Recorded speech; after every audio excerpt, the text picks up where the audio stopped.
Hi everybody, welcome back to my channel. Today I thought I'm just going to do a bit of work, so it'll be a very short video. We'll do a little bit of work on how to set up storage accounts and how to map those storage accounts. It's all part of our movement towards using Power BI and Power Query. I just thought, as I've generated a comma separated file for the demo for when we use the web control, you can also read in the files directly into Power BI, which I showed in one demo. And I'll include all the links in the description.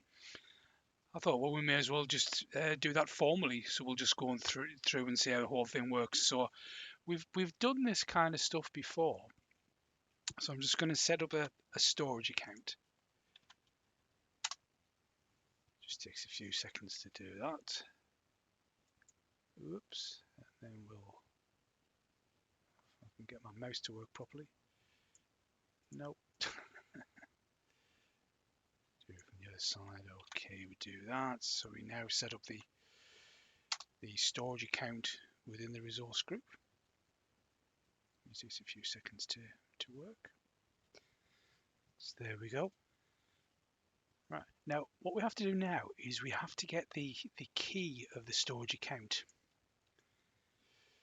This is the one that you should never show to anybody. So I'll be clearing this out as soon as I finish the demo. And it's the great big long string. So there, if you've used storage accounts before, you'll recognize this. It's this account key, this very long variable here.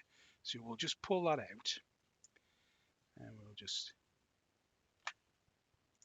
do it properly and just take D. If I take the equal sign, that's not going to work very well. So we do that, and I'm just going to put that in here. So the next thing we actually do, just to save having that very long string and all the other commands, I'm just going to set an environment variable in the codes, and I'm just going to call it AZ key, and we'll put that value in. So we've now hopefully got that. So we'll just choose to start with DVY. So we'll just have a quick look, and there we are, DVY. That's what we need. So we close all that out. Okay. So you'll see in all the commands, I've actually used account key. So we'll just scroll, but I've got this slightly bigger so you can read it. So I'm just putting the AZ key in there by command line substitution. Say if I didn't, I would just have that in every line all the time. So it just makes it a bit easier to do that.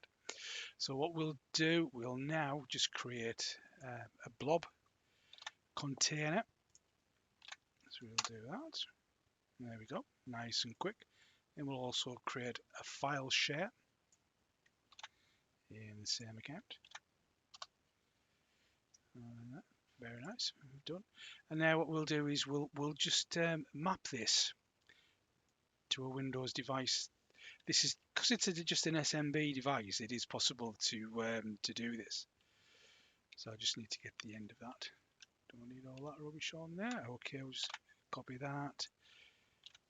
Now we'll do that. Well, I've already got it in use.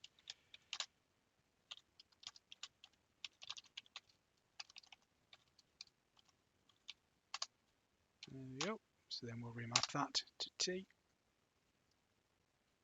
So you'll see here from the mapping, that's the name of the storage account followed by file.code or windows.net.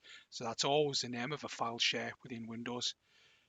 There's the name of the share I created up here. So where are we? The share, Kevin share there. You always specify this. The user is always Azure, the owner.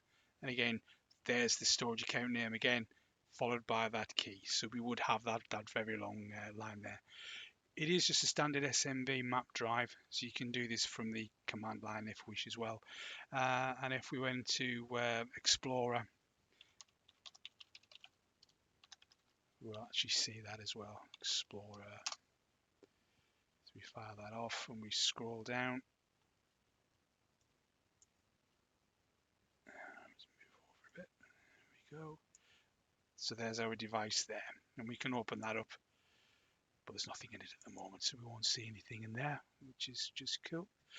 So what I thought I might just just show as well, I've got another command prompt up.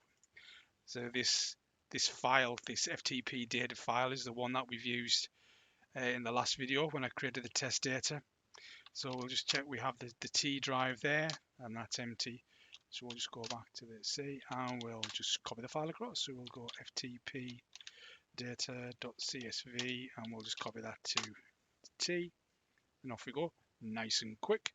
Let's go back to the other window, and there we are. There's our file in there. I think it's quite useful to know about doing the net use, and it's only at about Windows 10. I think you can actually do this. With Windows 8, maybe 8.1 or 2, you could do, but you couldn't use SMB3. I believe this does use SMB3, so it's all very very encrypted across the wire. So it's you can use it in production scenarios. What I did think we'll just do as well, there is a very nice, in fact, there's our file. It's actually appeared within there. I always like this. It is a true drive. So if I just create a temp file here, I'll just call it Fred within there. As soon as I do it, it should pop up here.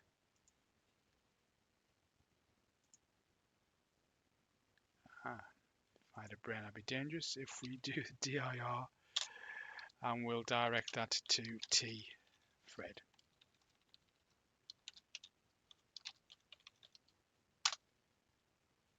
And there we are.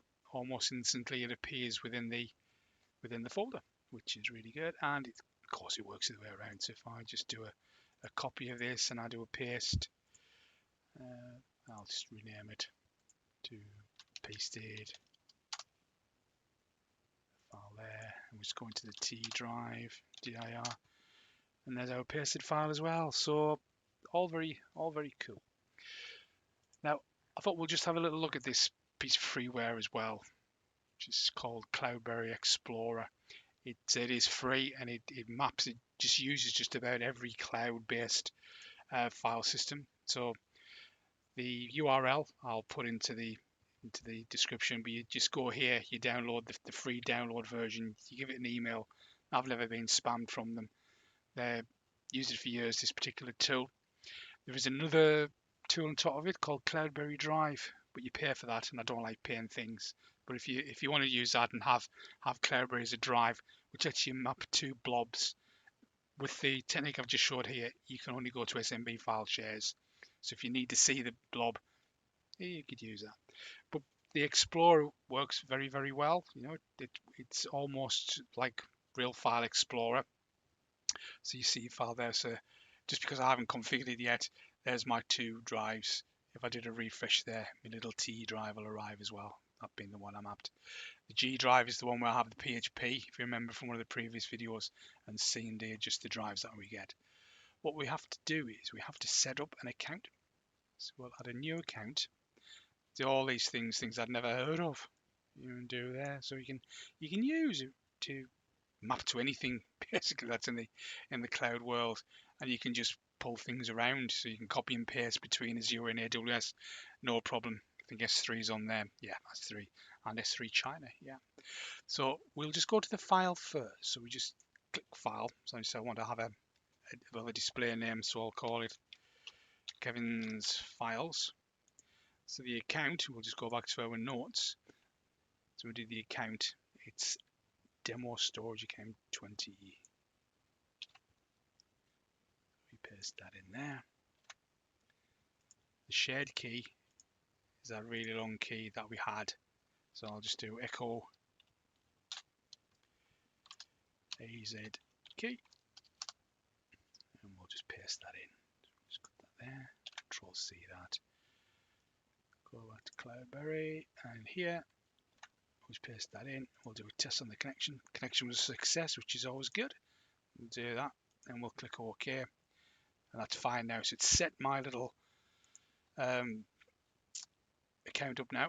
So if I say that the source of this data is not my computer anymore, it's that Kevin's files that I just created, and there we are. There's Kevin's share, and we go in there, and there's our files we've done. if you were to come over to this side, so we'll expand the C drive, and there's one called KR, which is me. So within there, I'll just add another folder, and we'll just call it trans. Click into trans, and if we want to copy the pasted file into trans, we just drag it across. Little prompt, you always get that. And there we are. So that works really very, very nicely. So what we need to do now is we'll have a look at how to create a blob, the container map to a blob. So again, we go File, Add New Account, Azure Blob. We'll call it Kevin's Blobs. We go back to the storage account now. There we go. And then we have to pick up the account key, which I've overwritten. Go back to Cloudberry. There you go. Test that connection. Connection success. Great stuff. Do that OK. So close that. Now, if we just go back to here, and we can say we're actually going to do Kevin's blobs this time. So there's in my container. We'll just go back up there.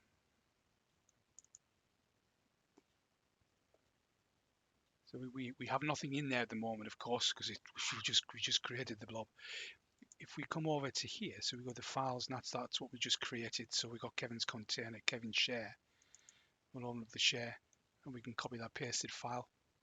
Oops, well, we'll open the container, and then we'll copy that in there. So we'll say, yep, we'll do that. So I've now created that file within the blob. Now you can go and have a look within the portal, and you'll see those, because unless you use something like the drive, Cloudberry Drive, to see that, you won't be able to see it. You can, of course, use the Azure Storage Explorer for all of these applications, but Storage Explorer doesn't talk to S3. And also, you expose a lot of the family jewels when you run up the File Explorer, Storage Explorer. You see all the subscriptions, you see all the resource groups. It's really an admin tool. It's not to give to an end user. So this tool is great for an end user, just to expose some information to them. So I recommend it wholeheartedly, and because it's free, it's always good. So that's been quite a quick video, guys. So we've just shown how to map a drive, how to create everything via the command line, which I love the command line. I try to avoid the portal if I can, and a quick demo on how to use the Cloudberry Explorer. So that's it. So if you can like, subscribe, and share, do all the standard YouTube things, keep my engagement going, that'd be very, very appreciated. So until next time, take care.